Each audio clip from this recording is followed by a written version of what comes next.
world. This is Jabari Long with another episode of The Long Report. Today I have some phenomenal guests, and we're talking about trust issues. How you doing today, ladies? We're doing really good. Doing great. Thanks for having us. Oh, yeah, for sure. So we got Urania Johnson Ricks, right, of Ricks and Associates in Troy, Michigan. Ricks and Associates, PLLC in Troy, Michigan, yes. Attorney at law. Attorney at law, yes. And Erica Hall of EH Wealth Advisors. That's right. And you're a financial advisor, correct? Yeah, I'm a registered investment advisor in the state of Michigan, clients across the nation. Good to see you again, Jabari. Thank you. Wow, we got the powerhouses here today, right?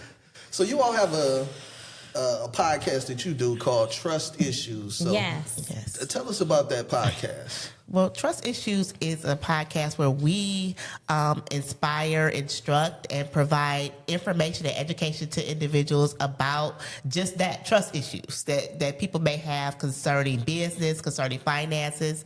And our tagline is like, you're building an empire and we'll help you protect it. We'll help you protect So it. we're trying to help people to protect their assets, protect what they've built. So we provide that information from the professional perspective.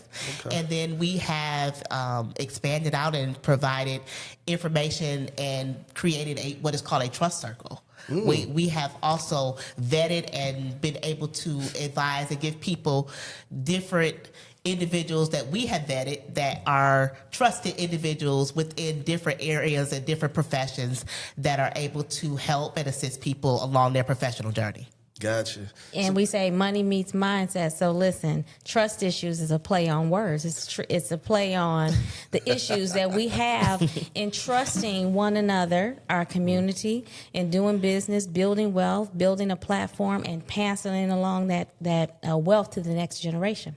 100%, right? Yeah. We have trust issues within our own families, right? At Thanksgiving dinner and Christmas celebrations. We don't even want to trust talk the about people. money. Yeah, don't even want to talk about it. That should be the number one conversation. Right. It's a curse word. Like, Yes, why are it's you like talking don't- about you that? done went off Yeah. on Get out of your my family. business. Yes, and it is. And a lot of times we don't want to talk about it, and I call it triggering moments until something happens. Oh, yeah. You know, so those triggering moments happen, and those moments of, and then now everybody wants to talk about it, and everybody is reactional. And one of the reasons why I have been so dedicated in educating people is because in my practice, 90% of my practice is reactional. Something has happened, Yeah. and now people are asking me to jump in and put on my Superwoman cape and save the day, right? As opposed to, but getting individuals to understand that being proactive and being ready so you don't have to get ready is so important. That's where I come in, because Yes. 100% of my practice is planning. And I'm gonna write that down because that's good. That's why we make such a great team. it. We work Because I want to talk to you before you get the windfall. Before I hit the lottery, the Mega Millions. Because you don't even want to hear anything I have to say after you have gotten the inheritance. I want to build your mind and build your capacity for more. So when it comes, you already got systems in place. You already got the account set up. You already have a plan, and you've met with your estate planning attorney to build the plan for the transfer. You have to build the system so that money knows where to go when you get it. 100%. We was talking before the show started that. about how, people, because it's trending now, right? Generational wealth and fund your trust and things of that nature. People are more open to have a conversation and probably a little bit more open to spend the money to get the setup correct, right? Yeah. But so often, I'm in real estate, people say, okay, when I get this money, when I get this lawsuit, I'm going to do this and do that. And as soon as they get the money, the plans change. They forget all about it. They lose our numbers. They forget all about it. We're calling like, did you get that inheritance yet? And they're like, oh, we're gonna schedule an appointment, and they never do. Yes. And so it's they forget all about it. It's because I don't know about you. When I go shopping, I get a high. When it comes to one thing we do so well is we know how to consume trillions and trillions of dollars. Ding, ding, ding. Move through our hands, move through our community that we spend on things on things, tangible things, Consumables. Yes. things that are just going, that we don't get to pass along to the next generation, and our kids are fighting over furs and Right. and they may fight over the property, but you can't fight over knowledge. Right. The knowledge is something that we can pass along that is intangible and it's invaluable. Right. So So I think that the one thing that we want to focus on when we meet with people is helping to develop their mindset for when it does come. Because it's going to come. Yeah, you got to be expecting, and right? you got to, because if you don't prepare the mindset, then it could just be. And we hear stories all the time of people that have won the lottery, and then a year later they're financially strapped, or they have experienced money. So sometimes it's not about the money that comes to our hands; it's about how we use it. And are we equipped to use it for long term? Are we thinking about the dollar for tomorrow as opposed to the dollar for today? Yeah, 1,000%. Because, like, even especially with these athletes, right? You take them 19 years old, they grew up in poverty. Now they get drafted. The whole family gets the windfall. Like, everybody's living off this You one get a house. athlete. You get a house. And that's the expectation too. But the NFL and the NBA teams, nobody is teaching these guys financial literacy, bringing their families in as a unit. Like, this is the expectancy of your career is 3 to 5 years, and you need to plan for the next 60 years of life. Yeah. Nobody is doing that with these people. So this is very important. And I know the owners know it. It's like, we're going to give these guys hundreds of millions of dollars over a 10-year period, and 15 years later, they're going to be flat broke. Listen, I'm not a conspiracy theorist, but seems to me like a pattern, right? 100%. And when you see a pattern, and so I think about, and so that's what we do. We actually share the knowledge with our clients, and so we sit down with our client is not just the person who has built the wealth, but they're heirs, they're beneficiaries, those people who will inherit, because. Like you just mentioned with the NFL player, he not only has to pay, or the windfall with the lottery winner, they not only have to pay, they sometimes forget about the IRS. And That comes a knocking. they forget about the IRS. And then if you're not a tither and you don't understand the spiritual flow of money, you forget about that too. And so one of the things that we have begun to do is with our families is getting the entire family together and doing a family planning session with not only the account owners, but the beneficiaries who will become the account owners, because they're going to inherit. And the one thing I love to do is for the clients' beneficiaries to know who to call if something happens, and they call me. Yes, Yeah. and that's so important in the education part. Even it starts in just as simple as with your family. You know, we have within my family, I have family meetings every year. We started to doing them more than just once a year, but That's it's just good. to get, because I have adult children as well as a 12-year-old, and so just seeing what their goals and objectives are. You know, and just making sure that we are on the same page as, you know, what are your goals for long term? What are our goals? And how can we work them together? And understanding about what they see sometimes on social media, what they see a lot of times, these myths that we have.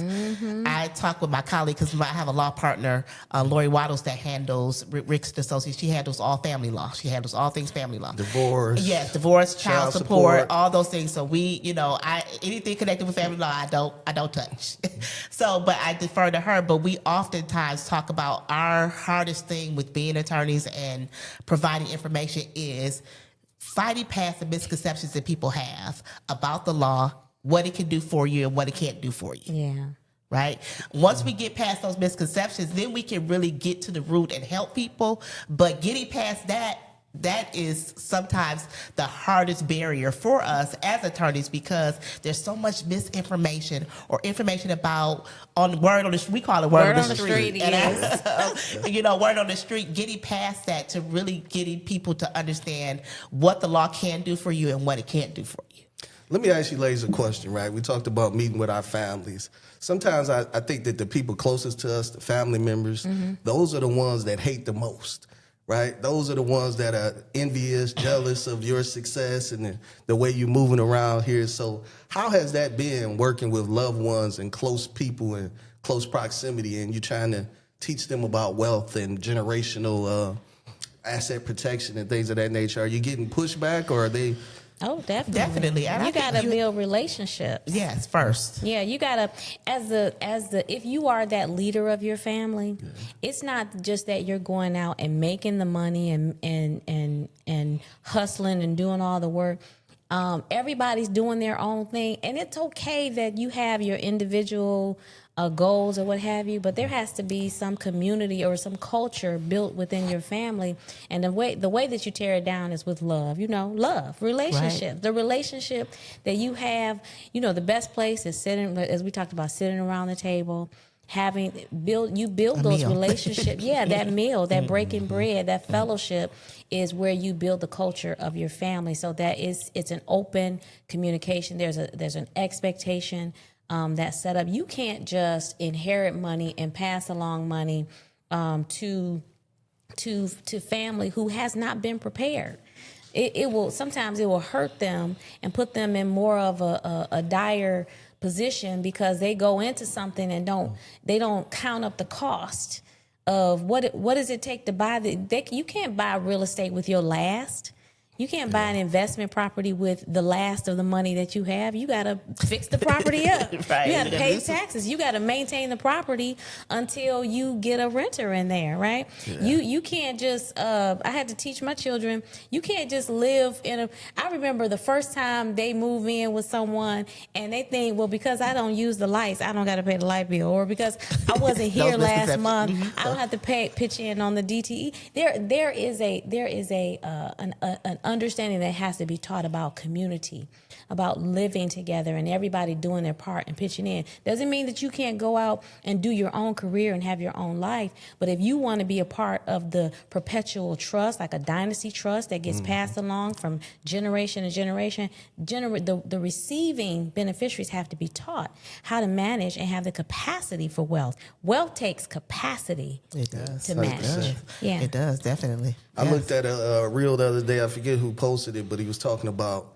making sure that your children are positioned and have the capacity and information to get your inheritance, right? Because every kid does not deserve, just because you got my last name, to be able to take on that inheritance, because they didn't attend the meetings, they didn't implement the principles, they rejected all the information and wisdom you tried to give them. So just because they're your oldest son or your oldest daughter, like, why give them the inheritance when they go blow it? And that's so important, because if you don't establish it, then the court will decide who your heirs are.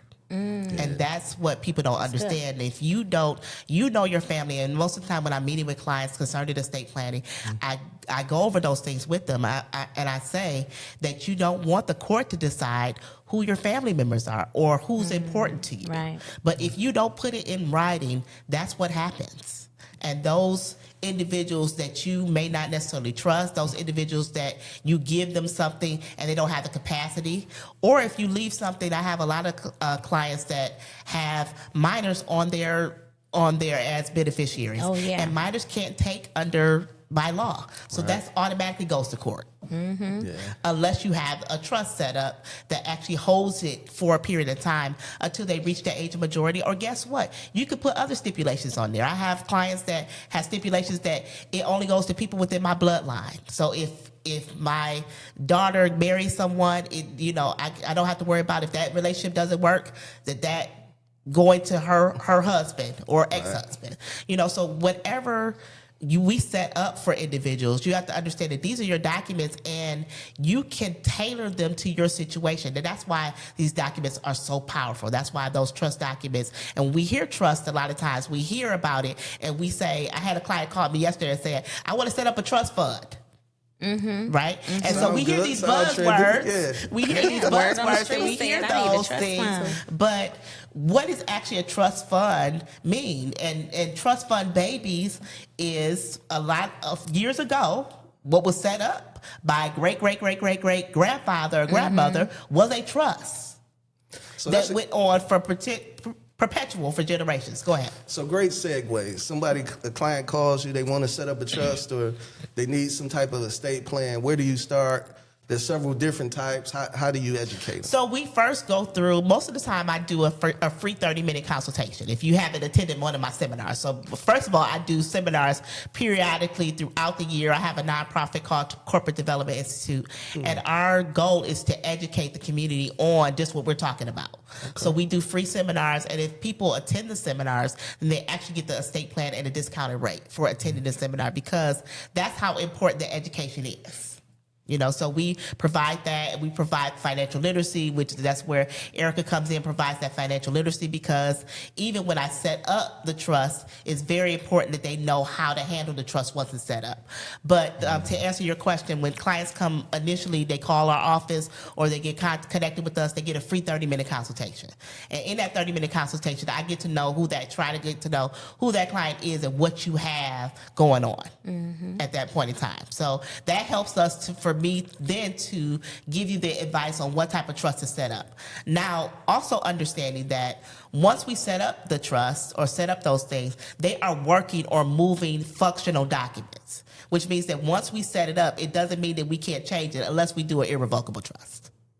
Okay. That's the only way we can't change it and make any changes to it. But if the standard trust that I set up, they are functional, workable documents, which means that as things change in your life, we do a yearly review and we say, hey, things going on. X this person out. We're no longer. Or if it's something where, and I charge minimal for just making the changes to it, because I understand that these are meant to be your documents. And the last thing we want to do is end up in court over what you wanted to have happen, and it doesn't happen because the court is now involved. Right. So you got the a grantor irrevocable trust, right? I think we talked about that. Irrevocable trust. So the grantor revocable trust is, as it states, grantor is the person that creates the trust, or the settler. That's the person that creates the trust. So the client itself. Family up. So you want to set your settler. You want to set your family up. And you are the grantor because you're giving your property, instead of owning it individually, to the trust. That's why it's a grantor trust. Gotcha. And from the standpoint of revocable, that means that you can at all times say that you want this trust, you want to keep this trust, you can make changes to it, you can change who the beneficiaries are, you can call me one day and say, Urena, I no longer want this trust anymore. You can revoke it. Okay. So that's really what the revocable living trust does. It's a separate control. It's a separate entity document, and as long as the grantor is living, they stay in control of that trust. Now, they can make it where they make someone else a trustee of the trust to manage the day-to-day operations of it.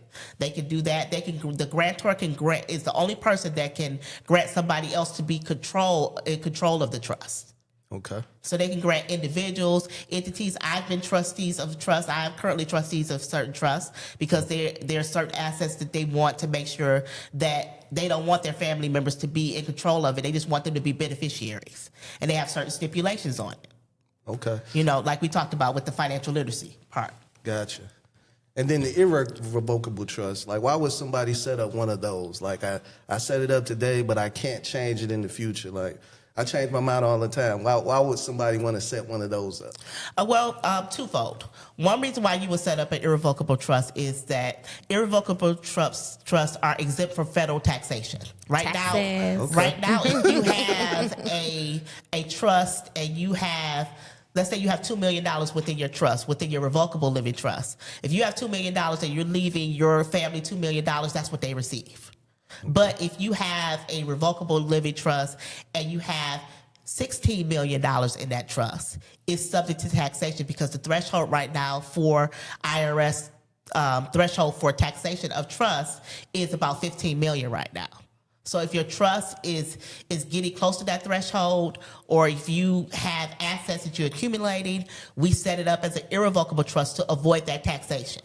So 15 million is the threshold. Anything above that, you start to get taxed. You start to get taxed. So we would set up the irrevocable trust. Another reason why we would set up an irrevocable trust is if there is a chance that the grantor may apply for Medicaid. Because under Medicaid, and Medicaid is a federal subsidy program that actually pays for insurance for individuals. right? So it's government issued insurance. So if an individual, the grantor, has to apply for Medicaid, they have to do what is called a Medicaid spend down, which means if they have assets, they may have to sell those assets for their care in order to qualify for Medicaid.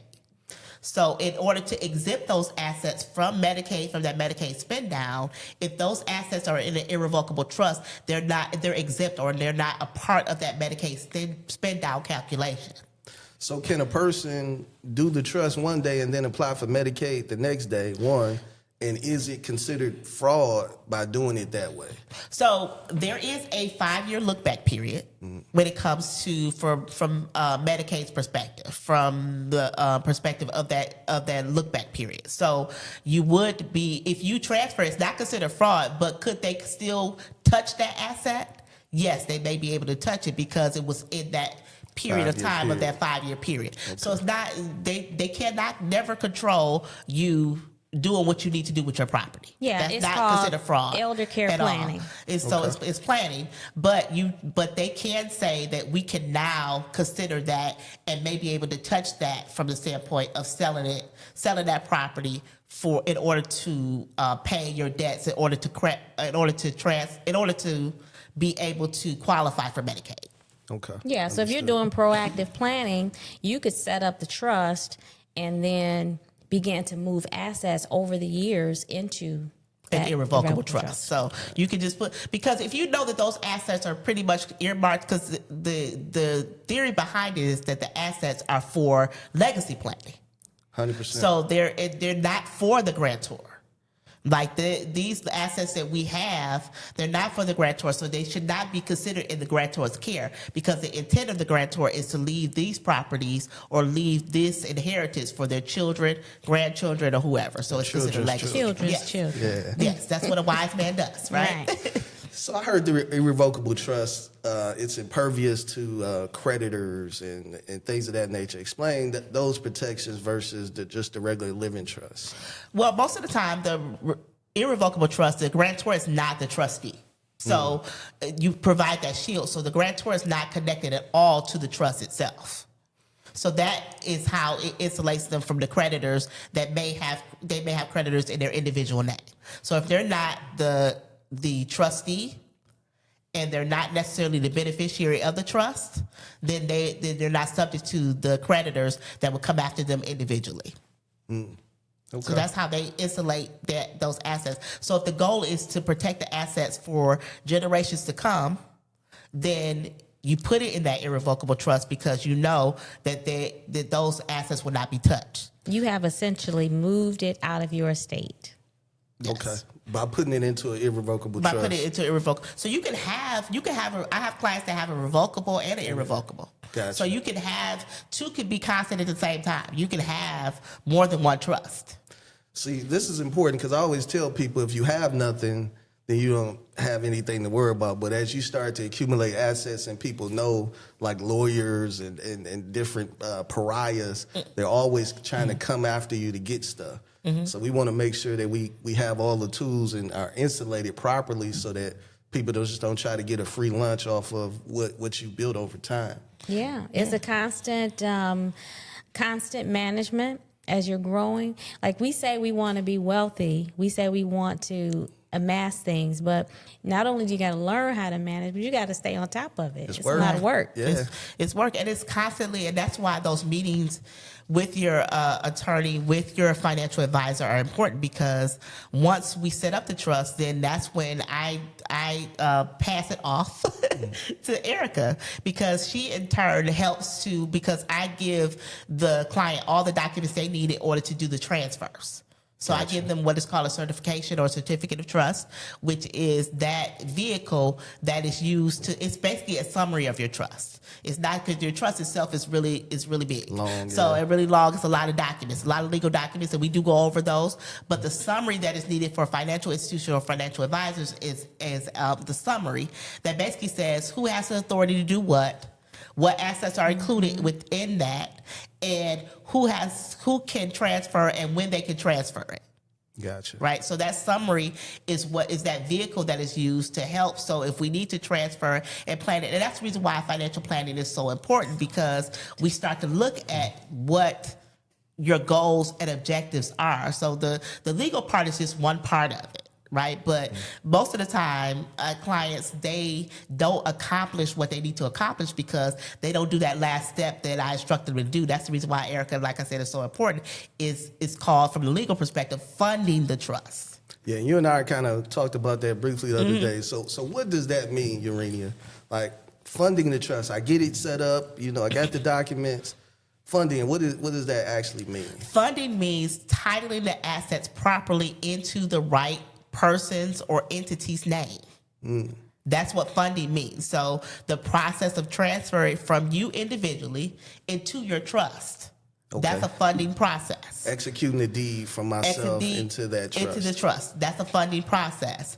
Working with the financial advisor to titling the assets that you have in your 401k, your Roth IRA, what you have in your savings account, what you have in your investment account, that now it's in the name of the trust. You can transfer it now, or you can have a triggering moment transfer. And when I say triggering moment, that means that something, when you become disabled or you, God forbid, pass away, then that's that moment where those assets go into that trust. So we work to see, what are your objectives? Do you want to transfer during your lifetime? Because there are some benefits to transferring, and that's the reason why, like I said, the financial advisor is so important, because there's some benefits to transferring the assets now as opposed to upon death. But working with the financial advisor and trying to figure out when to fund the trust, when are those triggering moments going to happen, those are things that make us work together even more. Yeah, Gotcha. because if you have the transfer now or later, as Urania said, naming the trust as the owner of the account means now the trust owns the account. If it's, you've moved it out of your name. Right. Okay. The other one is naming the trust, the beneficiary.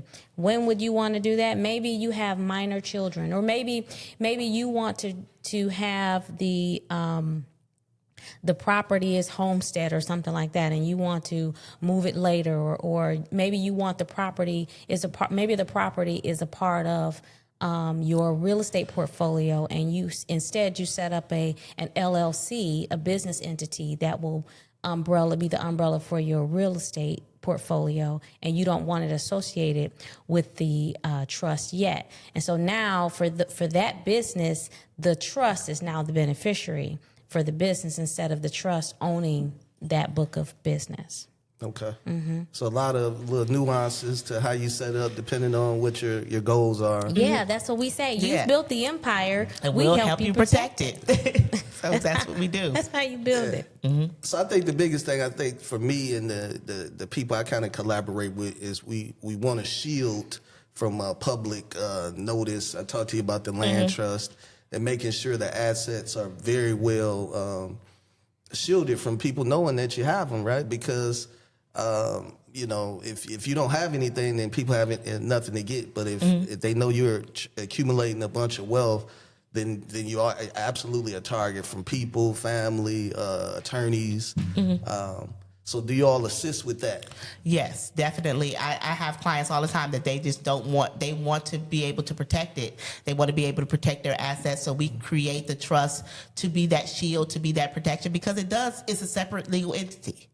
But we also go over what does that mean from a tax perspective. We go over what does that mean from the ownership perspective, from your asset portfolio. We also go over what does that mean from a legal perspective as far as with ownership, how does that equate to you individually, or how does that make sure that your family, your loved ones actually receive the assets if something happens to you? So we go over all those aspects when we meet with clients, if that's their goal and objective, to insulate their assets within an entity where they don't want to be individually named and they want that protection. Yeah, gotcha. I think that's that is the perspective you should bring to the table. Is what do you want to be under your ownership, and what do you want to be under a different entity?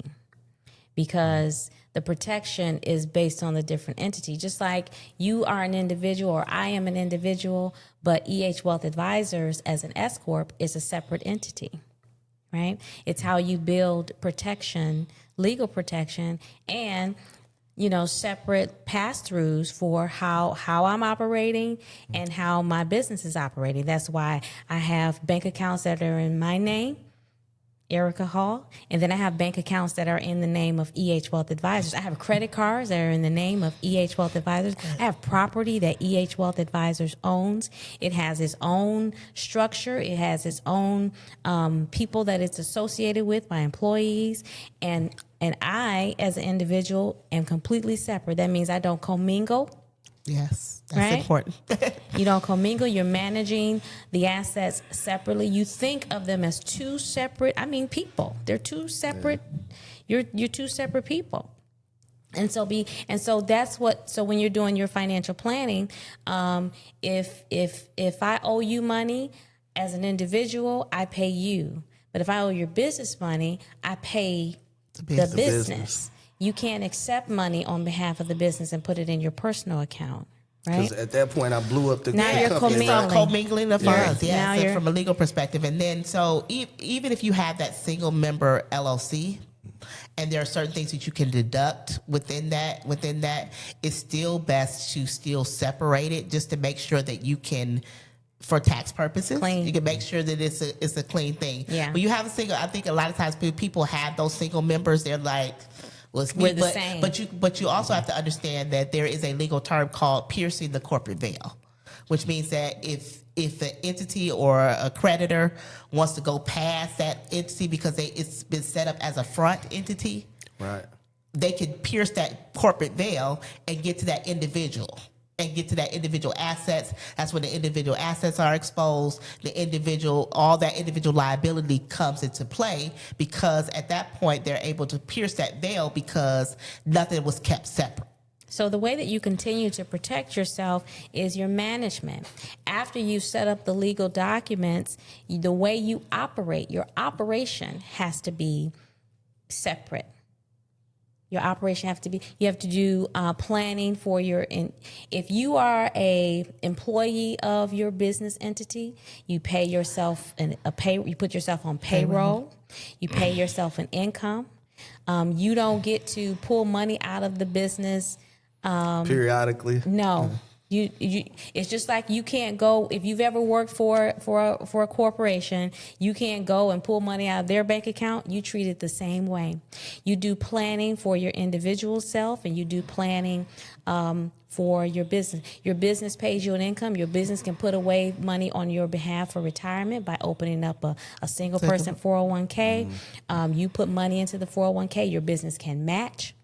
You can have the business buy life insurance on you as an individual, as a key man person, as a key person of the business that will buy out your interest, so that you can either sell the business, but your family gets to have the financial monetary value of the business that gets paid to your family. That's how you, especially if they don't want to go into the business and maintain the business. This is how you make the business buy the policy, pay the premiums, and then that, because you're the most important piece of the business. But that's how you set up those structures. But look, it's maintenance. Those are things that it's work. You got to be disciplined to do it. Yeah, business is management. And then I had a friend. She used to always say, "If you know better, you do better." Right? Yeah. You got to make sure you work with people like yourselves who are going to educate you on doing it the right way, so that when you are doing it the wrong way, you know it because you've already been taught. Yeah, and then you're willing to have teachable moments, because we don't all know it. We don't all have the lock on things and things like that, and then not making individuals feel like, oh, you done just messed up. There's no going back for this. No, these are teachable moments, and we need to be able to, like you said, you know better, you do better, and so now you can make a decision starting from today on and saying, okay, this is what I'm going to do to make sure I help my business, or this is what I'm going to do. I'm going to set up that estate plan today, but I'm going to also move forward with making sure that it's funded properly. Moving forward with, I'm going to chip away at the things that I was doing wrong, and try to rectify those things. So I think that we have to just make it normal for us to have those teachable moments and say, okay, I'm going to do this year, 2026, I'm going to do better. Yeah. I think, my experience with dealing with clients is being in financial services, mortgages, real estate. They withhold so much pertinent information, right? Material evidence. Material. They got They trust withhold issues. it, And right? they got Trust trust issues. issues. And that's what I tell them. I can only help you what I know. Right. If you Right. if you tell me half the story, then my diagnosis is going to be based off of that. And, you wouldn't tell the doctor, "Yeah, I fasted for the last 12 hours," and then go up under the surgery. You know Yeah. what I mean? Knowing Yeah. that you just had some McDonald's before you walked into the hospital. So why do you think that? I wanted to ask that question. Why do y'all think we have such trust issues? Why we within the family? The question you asked earlier, because I think that's one of the biggest hurdles we need to overcome. I agree. I'm not sure, Erica, exactly why. Other than people just don't want to know people that know their business. Maybe it's embarrassment. Maybe it's not having enough faith in the professional that you're dealing with. Maybe it's fear of judgment from that other party. But they very much don't want to lay it all out on the table. They're going to conceal something. And, in a lot of instances, this is kind of why I got out of doing certain aspects of real estate, because people they had a certain image that they wanted to portray. And then when you start getting into their finances, looking at mortgages and things of that nature, Yeah. You ain't then got that. Yeah, now the veil is pierced. Yeah. And you see them for, well, really, you ain't got no money in the bank. You Yeah. know what I mean? Right. So I think that's part of it. It's really ignorance, right? Yeah. Because they haven't been taught, and then fear of judgment and ridicule and things of that nature. Yeah. Which is very hard to overcome if you're not comfortable with who you What are. about with your children, though? What do you think? Why do you think they wouldn't trust that you are ready to, or they would reject the question you asked earlier? Which question specifically? Or the point you made earlier about, your children or your family being around, that close family being the ones that are the haters. So my children are very unique. I got 2 boys, and they trust and listen to everything that I say. They may not do it immediately, but they definitely listen. As far as the external family, it's very hard because you have not enough chiefs, too many chiefs and not enough Indians, right? People, if you're the chosen one or the one who has the vision in the family, the one who sees things differently from a 30,000-foot view, people are envious or jealous of who's sitting at the head of the table, so to speak. So it's like, why should we follow him? And even if that person has proven results, like, look at what I've done, look at my track record, people are still reluctant. And it only takes one person in the peanut gallery to throw salt in the Some game. dissent, And That's the best plot to the hot TV shows these days. Exactly. That's the cliffhanger. You're like, okay, I gotta see this. So for me, I don't even try to go outside of my boys, because I feel like they are my legacy. Those are the people that I'm most concerned with. Anybody else who want to participate and they come correct and not try to, throw minutia in the game, then we can definitely bring them to the table. But outside of them, those are my responsibilities. Everybody else, Yeah. you can choose to follow who you follow on YouTube, or educate yourself, or how you want to educate, or entertain yourself. Yeah. However. Yeah, it matters not to me. Well, one of the reasons we built the Trust Circle is because the relationship that you develop with us, it should be a lifetime relationship. As long as, because just like you are as a human being, you're growing, you're going to grow your wealth, you're going to, life is going to life and change.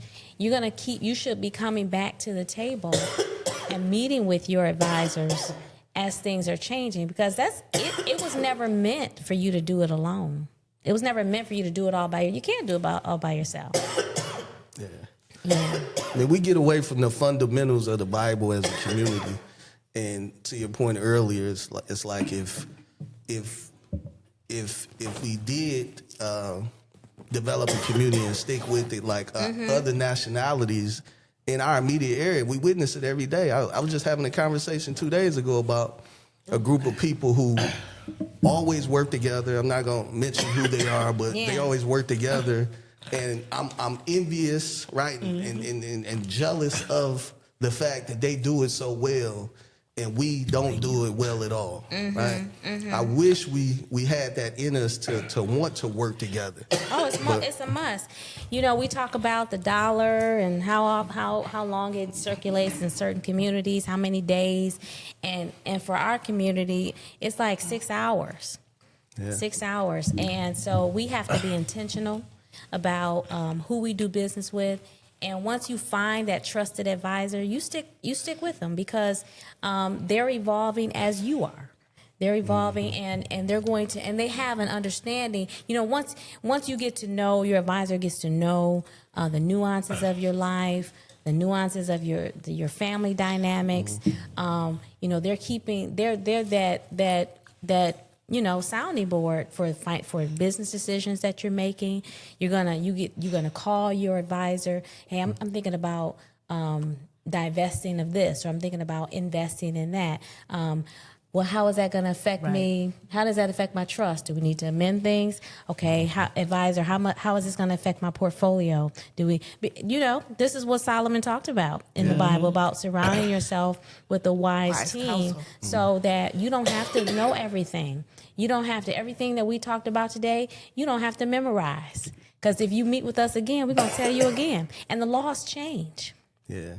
That threshold that Irina talked about the 15 million, it keeps going up. It keeps changing, right? It keeps changing based on whatever the law of the land may be, or the sentiment may be in that season.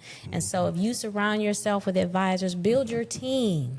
Build your team of advisors. That's the best advice you can walk away with today. You be good at what you've been called to be good at. And you and your focus of building a legacy with your family. Yes. That's your goal. Your goal is not to be an estate planning attorney or a financial advisor. But definitely you need us on your team.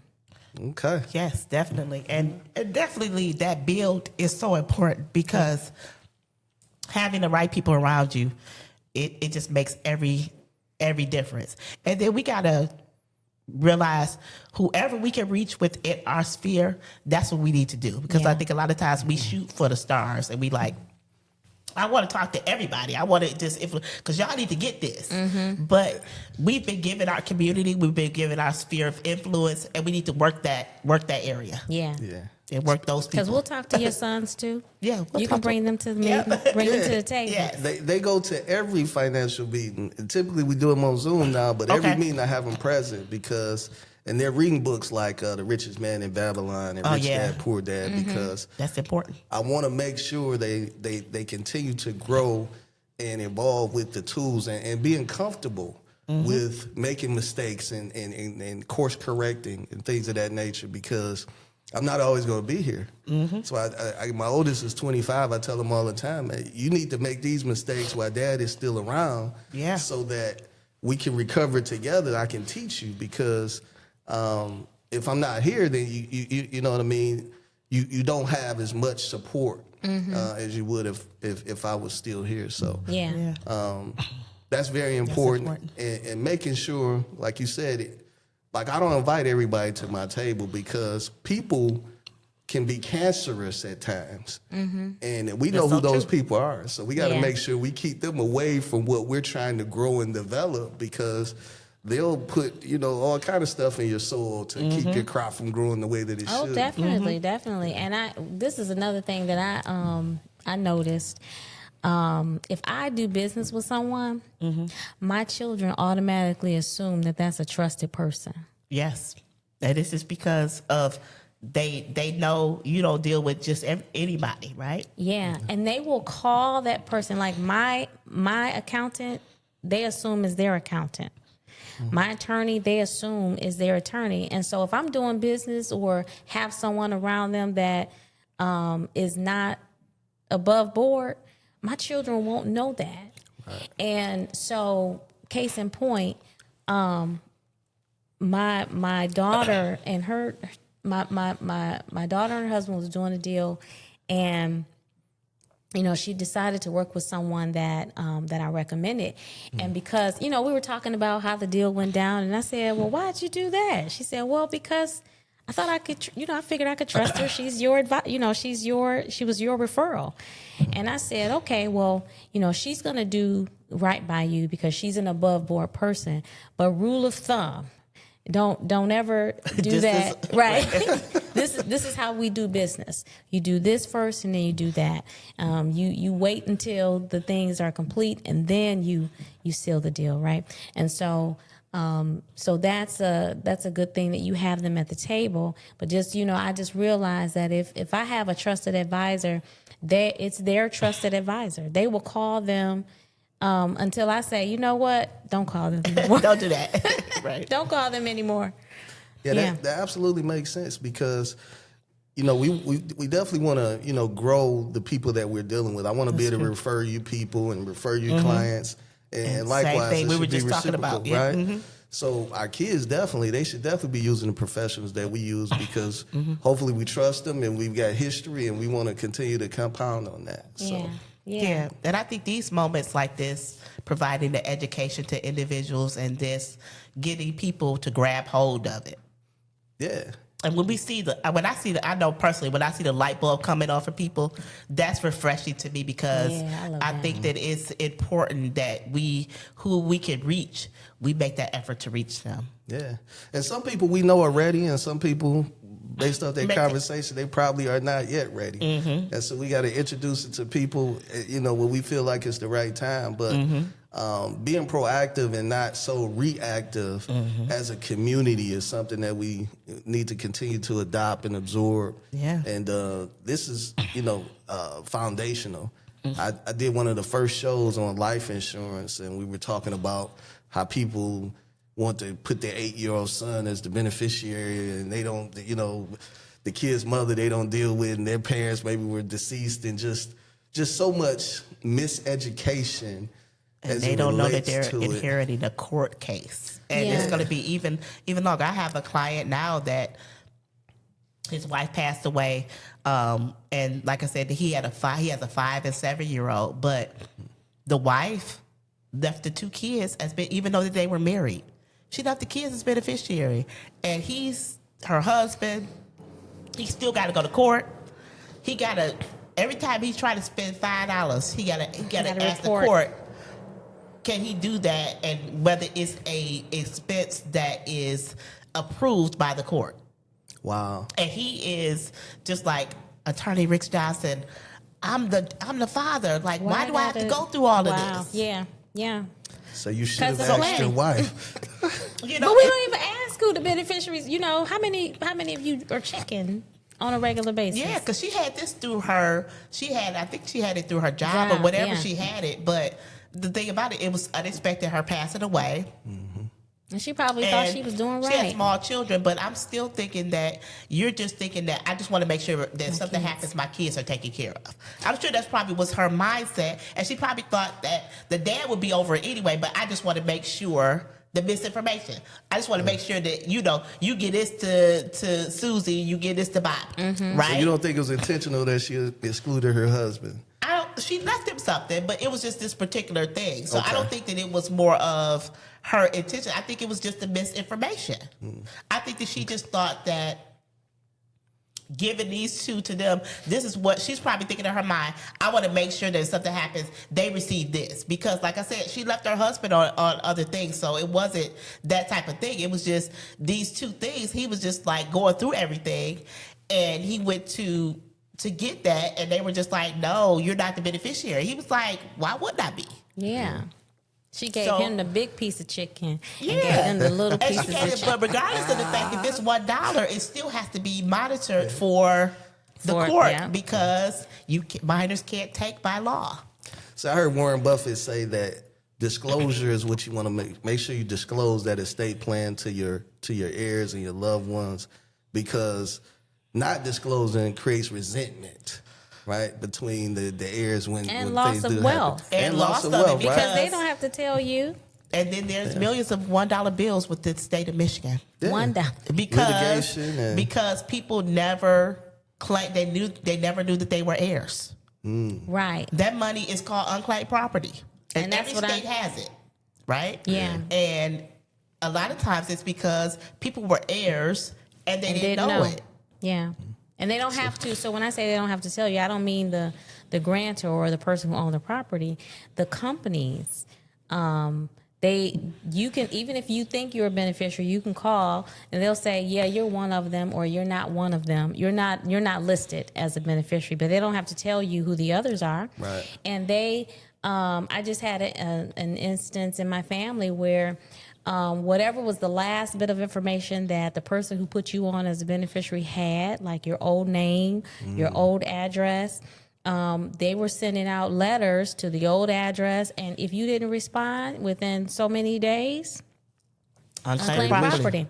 And so I think, but I want to get this in. I think you pointed out something really important, and I think that, like for me, you got to have some wealth for me to work with. You got to have something saved up for me to work with, right? What's that threshold, though, Erica? Tell the people where they need to be before they. Yeah, well, that's what I'm getting to. But I'm gonna put the onus back on all of us to say that if someone isn't at that threshold, and I think that's where we are really working so hard, or all of us, is we owe it to those who don't have it to educate. Right. We owe it to provide some education, like easy access to, by doing the seminars, doing the workshops, doing the webinars, doing the podcasts, so that we can debunk these myths. And, they talking about, can I get my husband Social Security? I'm like, you're not getting your husband Social Security. You get to use the calculation of the person that you've been married to over 10 years, whoever had the highest calculation. If your calculation is lower than 50% of his, you get to use his calculation. You're not getting his Social Security. You're not getting yours and his. Right. That's the misconception. Right. But just word on the street. I'm Right. telling you, we perish for lack of knowledge. So my threshold is $100,000 for wealth management. Okay. Wealth management, but I will work with anyone under that amount. I do so a few years ago, as I was building my practice and began to set up tiers and work with, and those tiers are because of the services that are provided, right? The amount of what service may cost. I don't want to charge you a certain amount and eat away at your principal. So then I have some other services. I developed subscription programs where you can get a number of different services based on your account if it's under $100,000. So if you're starting at zero, I have a program for you. It's called budgeting. It's called My Advisor. My Advisor program will take you up to $50,000 in management. Where you're starting, I teach you cash flow, I teach you budgeting, helping you get out of debt, and helping you build an emergency fund of $1,000, then 3 to 6 months of living expenses, then a year's worth of savings, where to put it, where to save it that you're earning. Once you build that, your investment bucket, I want to get you up to, and the $100,000 may include your 401k, so I'm managing that as well. And so once you reach a certain threshold, now you're ready for wealth planning. Now you're ready for wealth management. Why? Because I'm bringing other advisors to the table, right? Yeah, bringing other I love advisors. it. Yeah, bringing other advisors to the table and showing you how to build your financial team. Yeah, I mean, you got to crawl before you walk, right? Yeah, yeah. Sometimes people think this is just, they can't even fathom, some of the things that we're talking about, but there's a place to start, right? You start now. Yes. Get engaged, get into the process, and stay consistent. And then eventually you'll get to where you want to be. That's right. Consistent, discipline, doing it often.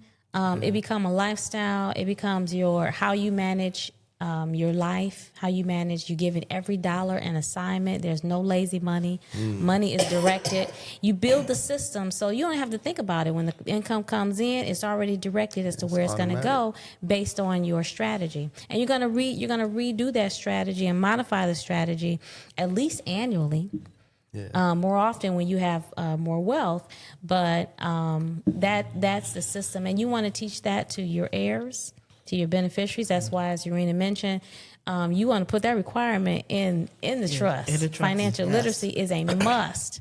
I'm not going to give you the farm. You take over the family farm and you don't know how to farm. You don't know Get the agriculture. cows, Right. Yeah, you don't know anything. You don't even like animals.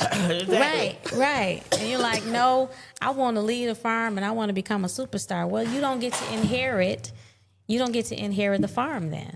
Right. Yeah. And just being, authentic and honest with our family members during those discussions. Yeah. I know that my children are not fond of real estate at the moment, right? Right. So What, they don't love it? they don't love it, right? Oh, my I goodness. don't even know if I love it anymore, right? Right.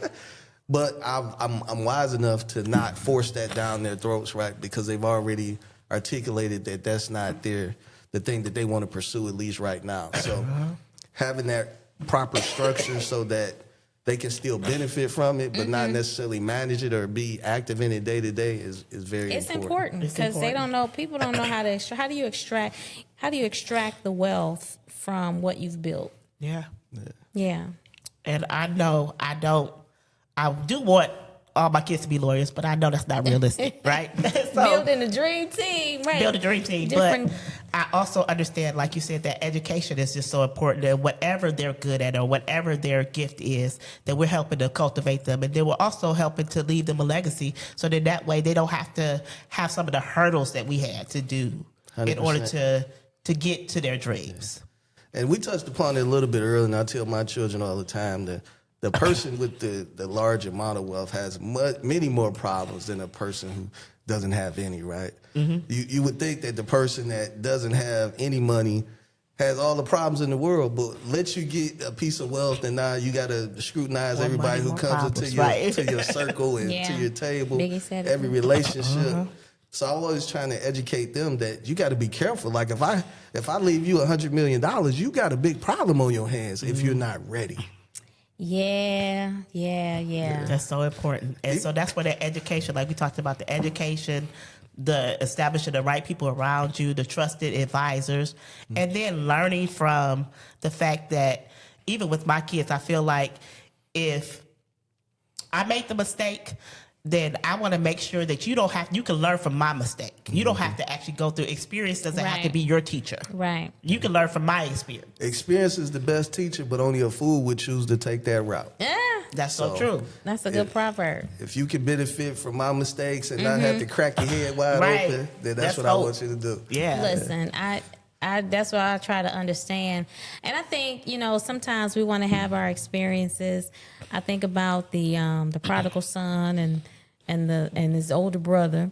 And I think about even the scripture that says the love of money is the root of all evil. And as you were just talking about what you want your children to, if they don't want to be in real estate or if they don't want to be an attorney, they find something that they love because it's the passion of what you're doing or something that helps you build the capacity to create income, create money, and then want to learn how to manage it. You can't love the money. Right. You love the thing that helps you to build it, right? You love whatever your calling is, whatever your gift is. I get to get up every day and do what I love, and it provides a living, and it's building an estate for my family. That's great. Yeah, that's the win-win, right? It is Living a dream, right? Yeah, living. Right. Yes. So you- That's my son says. He says, we live in a dream. I'm like, Yeah. oh yeah, because you don't have any bills. You live in a dream, definitely.